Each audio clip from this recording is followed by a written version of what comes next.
Hello, I'm Anthony. Welcome back to the Halion 7 tutorial series. Today we're going to take a deeper look at FM synthesis. We're going to build a few algorithms of our own and try to really understand fundamentally what FM synthesis is all about. Hope you're enjoying the series so far. If you are, check out the Patreon and channel member links below. Awesome way to help support my channel. I've initialized my FM synth zone again, and here we have our 8 operators all in a row. In other words, all acting as carriers. Let's jump straight over to the algorithm page and without further ado, start deconstructing how an algorithm works. This is the algorithmic interpretation of those 8 operators. You can see that all 8 operators are connected to the outside world. These values down at the bottom of the algorithm are the carrier output levels, and so this is where we determine that all 8 operators are acting as carriers. We also have pan levels for each of the carriers. These little blue lines allow us to determine the left and right panning. And in fact, in many operators, I'm just going to press Control-click to reset that pan to center. In many of the presets in Halion, you'll see examples of half of the operators being panned to the left channel and half of the operators with an identical sound being panned to the right channel. And then when I say identical, there might be subtle differences between the two, but it's a very common technique when building FM algorithms to use to split the operators half and half. Let's have a very quick look at an example of that. Here's synth comp 1. The first 4 operators are panned left. The second 4 operators are panned right. But actually, if you drill into the various operator values in this algorithm, you'll see, let's have a look at operators 4 and 8, for instance. You can see that they're almost identical. And in this case, as I toggle backwards and forwards on the frequency screen, very, very slight detune, and that's a really common technique when building stereo sounds. You effectively use a duplicated copy of whatever fundamental sound you're constructing, in this case the 4 operators. A very slight detune between left and right, and suddenly the sound becomes much richer. So here's the basic sound of that tone, but if I set those detune values both flat, it's a much simpler, much less interesting sound, tiny little bit of detune, really common technique for making that lovely stereo effect. Interesting though that is, that's not exactly learning a thing from first principles, so let's jump back to our initialized algorithm and put all of these blocks together one at a time. Now, as we've already heard, at the moment, only operator 1 is audible, and so we get a sine wave. You can't actually see that level in the algorithm. It's a property of the operator. We need to jump over to the level tab to see the operator's level value. Here it is at 99. Let's develop this algorithm a little bit. I'm going to introduce operator 2 into the equation. I'm going to increase its level, then jump back over to the algorithm tab. Still looks exactly the same from here. As I say, it's operator 2's inherent values that we've just changed by increasing the level there. So now when I press a key, 2 of these carriers are audible. Still sounds like a sine wave. We've basically just doubled the sound. Now I'm going to mute operator 1 so that we can only hear operator 2. You mute an operator by pressing the shift key and then clicking it. So operator 1's now just been disabled. There's operator 2 all on its own. Let's toggle those. There's operator 1 on its own. In addition to shift-click to enable or disable individual operators, you can also solo algorithm chains. If I press the Control key down and then click something, I've now soloed operator 2. Everything else in the algorithm has been muted. Press Control again to unsolo. Now, solo has a particular context in terms of modulators, so let's introduce a modulator so that we can see how they work. I'm going to modulate operator 2 with operator 1. And the way that I do it, if I wander around this algorithm, you can see pretty much everywhere on the algorithm, zeros pop up. That's allowing me to establish connections between these operators. So if I find the logical place where operator 1 and operator 2 intersect, click with my mouse and drag up, I've just created a modulation connection between operator 1 and operator 2. Now there's a couple of points to discuss here. Firstly, something that I highlighted in a text pop-up box in video 1. I meant to mention it explicitly, but basically forgot when I was making the video. Any operator can be both a modulator and a carrier simultaneously. And in fact, operator 1 is doing that right now. It's modulating operator 2, but it's also acting as a carrier. It's got a direct connection to the outside world. There's absolutely nothing wrong with that. It's just an oscillator cycling according to its own internal rules. How you choose to use that oscillator, and we call them operators in FM, is entirely up to you. And here we're making it do two different jobs. Let's disconnect it as a carrier. I'm going to press the control key on my keyboard, click this 81. So operator 1 is no longer a carrier, and you can see that the algorithm's just been redrawn to reflect this. Now operator 1 is sat on top of operator 2. Here it is in its modulator role. I reintroduce that value, the algorithm gets redrawn. Control click, take it away again. So now operator 1 is modulating operator 2. We're hearing operator 2 via its carrier connection. And at the moment it still sounds pretty sine-like. You can see that the sine wave's been distorted slightly in the oscilloscope. If I turn up this modulation level, that modulation amount, that modulation depth is going to go up. Here we go. Is the modulation becoming ever increasingly deep. Now, when you pass a certain critical threshold, if you're having one operator modulate another, there comes a point when the pitch that you hear is actually coming from the original operator. Operator 1 is now modulating the pitch of operator 2 so deeply, so intensely, that that's the thing we hear. We select operator 1 and jump to either the level or frequency pages. I'm interested in the tuning controls at the bottom of the tab.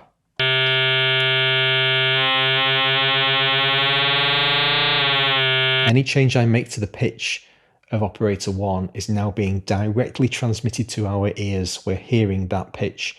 You're no longer hearing the pitch of operator 2. Let's prove that by jumping to operator 2.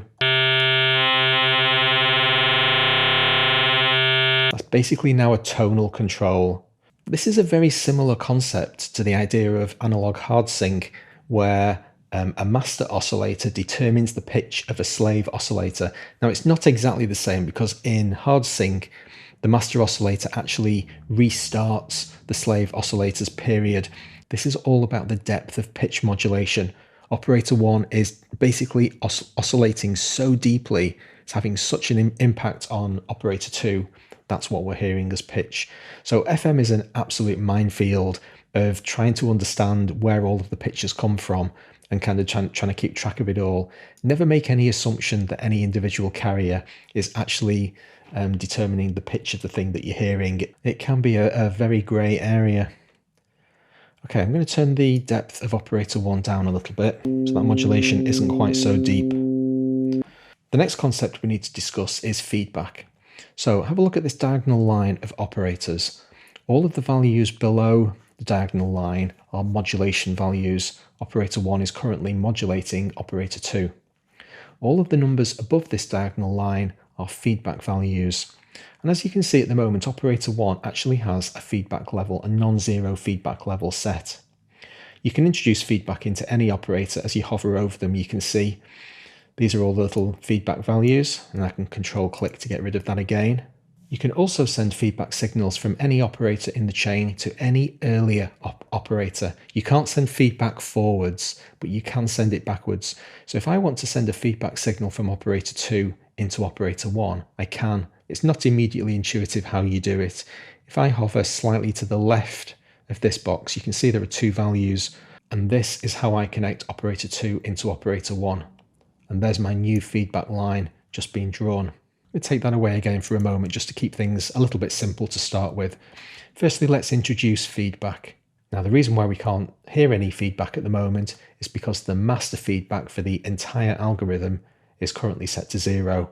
This is the global feedback knob. Let's turn it up all the way to maximum. And so now any feedback level that we introduce into the system is going to have an impact on those operators. Firstly, I'll turn it off entirely. That's the sound we were just listening to earlier. Now I'm going to start introducing feedback into operator 1. So operator 1's output, or whatever it is, it's a sine wave as we know. That signal is going to feed back into the operator and it's going to distort that sine wave. It's basically going to introduce new harmonics. Okay. So let's have a little primer on feedback. What exactly is happening here? There's two different kinds of feedback, positive and negative. Positive feedback introduces harmonics across the entire harmonic series. So if you start off with a sine wave and you send a feedback signal, a positive feedback signal into itself, you're going to introduce harmonics according to its fundamental, whatever its native pitch happens to be. I'm pressing a C at 130 hertz here, so we're going to get multiples of 130 hertz all the way up the harmonic series. You can also have negative feedback, and negative feedback introduces only odd harmonics. Odd harmonics are going to result in square or triangle waves. Let's see all of that operating in practice. I'm going to disable operator 2 and reintroduce operator 1 to keep things as simple as possible. We've only got a single operator active in the algorithm at the moment.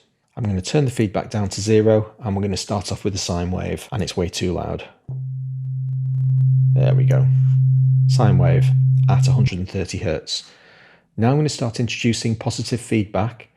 Watch the harmonics appear in the spectrum analyzer. So this is a harmonic at 260 hertz, barely audible at the moment. This is about -60 dB, very, very quiet. But as they get introduced, you can see in the oscilloscope the wave distorting. Here are all of the harmonics. We're basically starting to draw a sawtooth here. And this is now starting to look very like a sawtooth when we look at it in the oscilloscope. Sure enough, we have the triangular shape of a sawtooth. Sawtooths contain all of the harmonics of the harmonic series. So it's no accident that that's the value we're getting. If I push this all the way to the maximum, I'm going to introduce all of the harmonics at an equal volume. That's a fancy way of saying noise. I'm going to turn this down a little bit because when it cracks into noise, it can be a bit violent.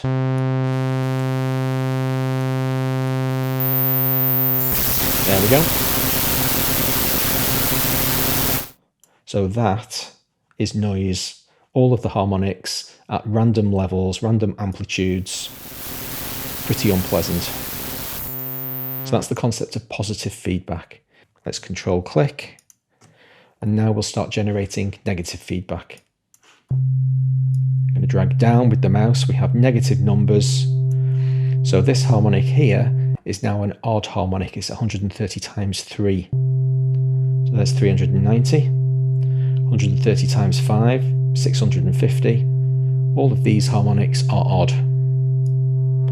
And we're going to start drawing an approximation of a square wave, and you'll see it appear in the oscilloscope.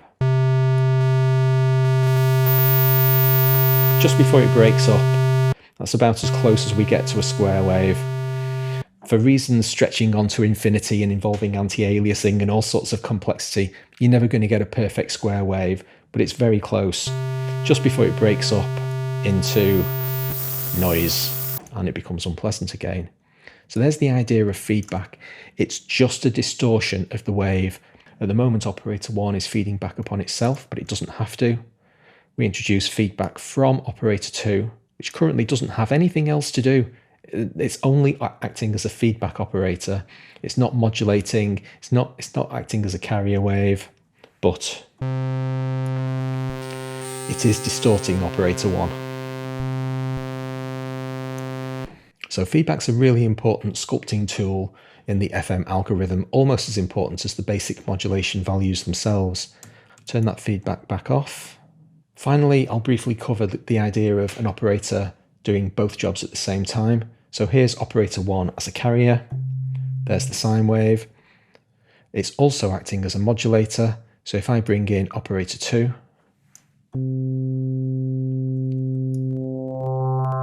operator 1 is now modulating operator 2 and still connected to the outside world, generating its original sine wave. Perfectly happy doing both jobs. It doesn't care what it's asked to do. It can do any number of jobs. If we wanted to have operator 1 act as a modulator on every single operator in the system, we could by clicking down the algorithm and creating all of those modulation connections. Now operator 1 is maximally engaged, modulating all 7 of the other operators and also carrying its signal to the outside world. The graphical representation of the algorithm in the left-hand side will constantly update according to which connections are made. So if I start randomly disconnecting operators, from the carrier output, it's removed those operators from the view. They're acting as neither modulator nor carrier, so we don't need to see them. Let's make operator 2 a modulator of operator 5. Suddenly it jumps back into the graph, and there it is reintroduced into the algorithm. Thrown all of that chaos away, reinitialized the FM synth, and we're back on our level tab here. Now let's talk about the difference between ratio and fixed pitch. Generally speaking, in kind of normal use case for FM synthesis, everything's operating at a ratio that's sympathetic with other operators in the system. Set up a quick algorithm to demonstrate what I'm talking about. In operator 2, I have the level set to 99. And operator 1, I'm going to disable as a carrier by control-click and introduce some modulation, not an enormous amount, just some modulation. There we go. So it's clearly modulating the carrier, operator 2, and it's a bit quiet. There we go. Both of those operators are cycling at the same pitch. Whatever key I press on the keyboard, they're both operating at, in this case, 130 Hz. If we change the pitch at which operator 1 is modulating so that it's no longer an integer ratio of the carrier, then it has a dramatic impact on the sound. If I change the fine-tuning of operator 1 at all, we go from a fairly pleasant, kind of sine wavy, distorted sine wave sound into something that's clearly distorted. You can see all of this modulation, the pitch modulation of operator 1 is no longer in sync with operator 2.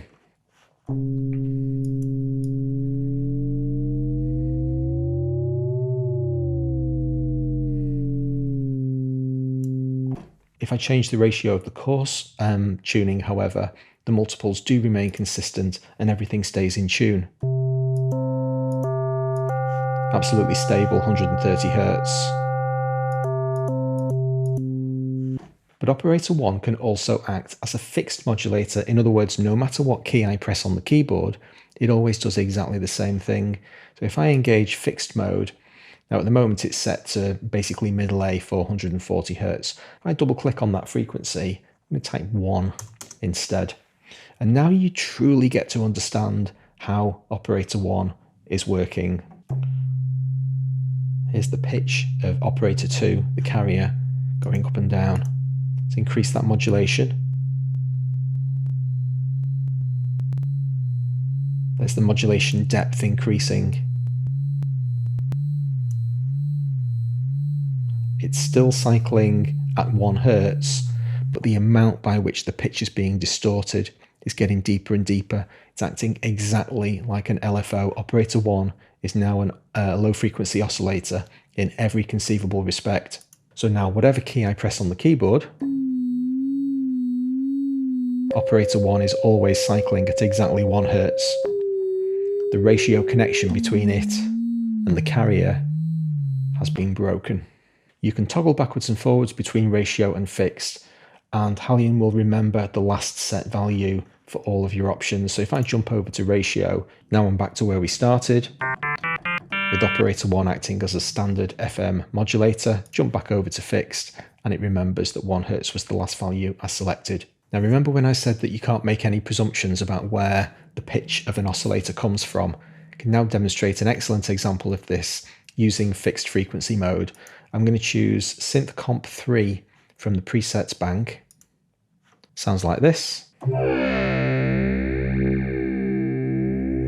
Now we have all 8 operators in use here. This is an excellent example of the first 4 operators being panned left, the second 4 operators being panned right.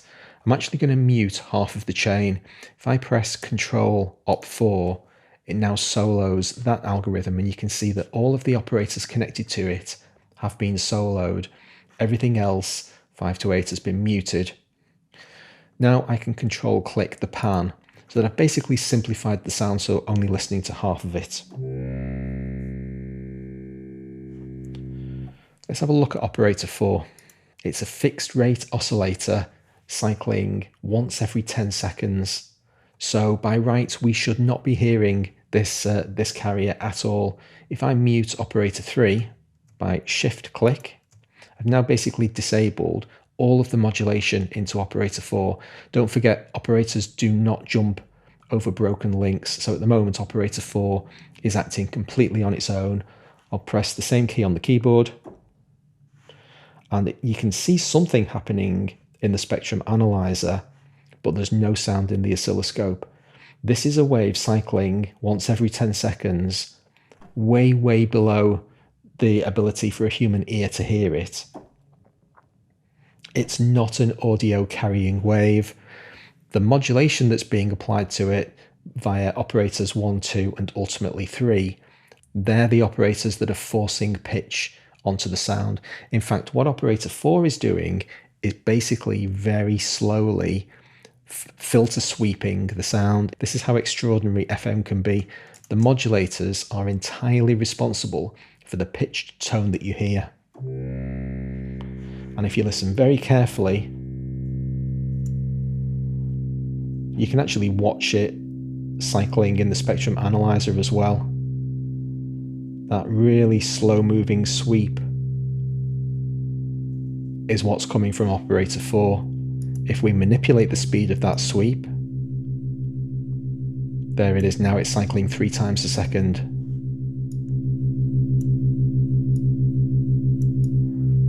FM is an absolutely extraordinary monster and subverts all of your understanding of how pitched tone works. In terms of the majority of the controls in the main 2 tabs, level and frequency are your operator setup tabs. Level is all about amplitude. If you're listening to a carrier wave, it's how loud that wave's going to be. If you're looking at a modulator, it's going to be the modulation depth. Frequency is all about the pitch of the modulator. And again, if you're listening to a carrier, that's usually going to be interpreted as pitched sound. And for modulators, it's going to be the speed of modulation. Let's have a quick demonstration of frequency modulation, shall we? I'll just initialize the synth. And this time we'll just act on operator 1. Jump over to the frequency tab. There's my simple sine wave. Let's distort the frequency curve. And now up and back down again. This is the journey that the carrier pitch is going to take over the course of its life. If this was a modulator, you'd get a completely different effect. So let's make operator 1 a modulator instead. Send it into operator 2 and increase the level of operator 2 so that we can hear it. So there's exactly the same frequency curve, but this time that's frequency modulation being modulated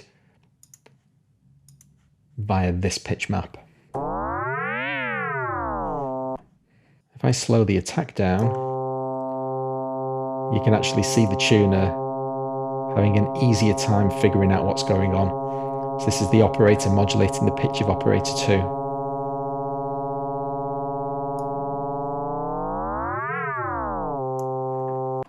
If you're looking to build an algorithm and you've got a basic idea of what you're looking for, you can use the Finder tab. What we currently have displayed here is all of the algorithms with 4 operators in a chain and 2 carriers. So if we jump to 3 carriers instead, then we get a different set of algorithms. So this is useful if you're basically just browsing around basic ideas for algorithm shapes. Let's say we wanted to choose that one. And there's your default start position to go from. These are minimums, by the way. So if it says 3 carrier operators, this particular algorithm actually contains 4, but every one of the examples that have come back in this selection list have got at least 3 carriers in the chain. And finally, we have an import tab. If you have DX7 files, .syx extension files, you can import them direct into Halion. I don't own any, so this isn't a screen I don't use, but that's what it's used for. Go and have a lie down and process all of that. In the meantime, I'll grab a cup of tea. Hope you enjoyed the episode. Please hit like if you did. I'll see you next time.